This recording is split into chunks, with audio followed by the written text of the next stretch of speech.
Kisah pemburu cinta dari Ikrimah dari Ibnu Abbas. Sebenarnya suami Barirah adalah seorang budak bernama Mughits. Saya masih ingat bagaimana Mughits mengikut Barirah ke mana dia pergi sambil menangis kerana mengharapkan cinta Barirah terpendam. Air mata mengalir di janggutnya. Nabi berkata kepada bapa saudaranya Abbas, "Wahai Abbas, tidakkah kamu tertanya-tanya betapa Mughits mencintai Barirah tetapi betapa Barirah membenci Mughits?" Nabi berkata kepada Barirah, "Mahukah kamu kembali kepada Mughits?" Barirah berkata, "Wahai Rasulullah, apakah kamu menyuruhku?" Nabi berkata, "Saya hanya ingin menjadi perantara." Barirah berkata, "Saya tidak memerlukannya lagi." Hadis riwayat Bukhari 5283. Selepas membeli seorang hamba bernama Barirah, Aisyah membebaskannya. Selepas merdeka, Nabi memanggil Barirah dan memberi Barirah hak untuk memilih antara kekal sebagai isteri Mughits atau berpisah dengan suaminya yang masih budak. Barirah berkata, "Walaupun Mughits memberi saya banyak harta yang saya tidak mahu menjadi isterinya." Barirah memilih untuk tidak bersama suaminya lagi. Hadis riwayat Bukhari 2536 dari Aisyah. Dua hadis di atas menceritakan tentang seorang budak perempuan bernama Barirah.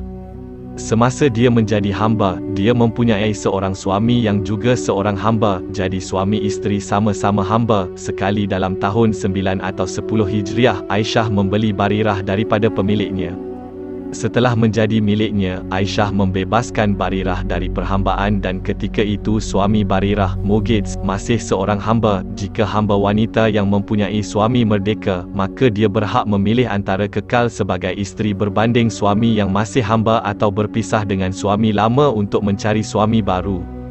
Oleh itu, selepas merdeka, Nabi memanggil Barirah dan menyampaikan hak ini kepadanya. Ternyata Barirah memilih untuk berpisah dengan suaminya. Pada masa pilihan ini, Mughits mengikut Barirah ke mana sahaja dia pergi.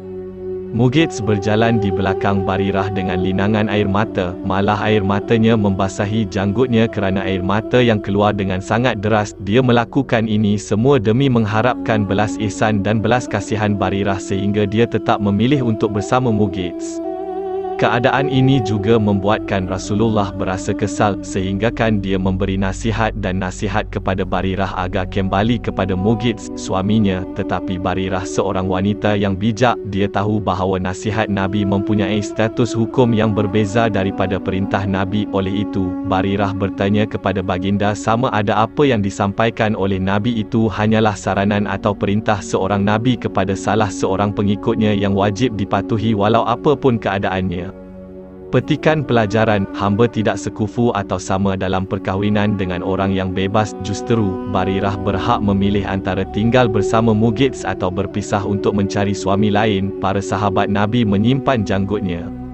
Antaranya ialah kaum Mughits sehingga dikatakan air mata kaum Mughits membasahi janggutnya, sehingga orang yang membenci janggutnya sehingga kerap dikikis adalah orang yang tidak ingin meniru para sahabat Nabi dalam hal ini, bahkan digolongkan sebagai durhaka kepada Nabi yang menyuruh umatnya memelihara janggut. Seorang lelaki akan menjadi lebih gagah dan bermaruah apabila dia memelihara janggut. Diriwayatkan bahawa Abu Hurairah pernah berkata, "Sesungguhnya sumpah-sumpah malaikat di langit adalah kalimat demi zat yang menjadikan lelaki lebih tampan berjanggut dan menjadikan wanita lebih menawan dengan rambut yang dikepang." Tarikh dimasih oleh Ibnu Asakir, Tahqiq Abu Said Umar bin Garamah Al-Amrawi, Juz 36 halaman 343, terbitan Darul Fikir Beirut pada 1416 Hijriah. Nasihat atau nasihat Nabi berbeza dengan perintahnya. Cadangan Nabi untuk orang tertentu akhirnya kembali kepada pilihan orang itu, sedangkan perintah Rasulullah adalah sesuatu yang wajib dipatuhi tanpa ada pilihan lain.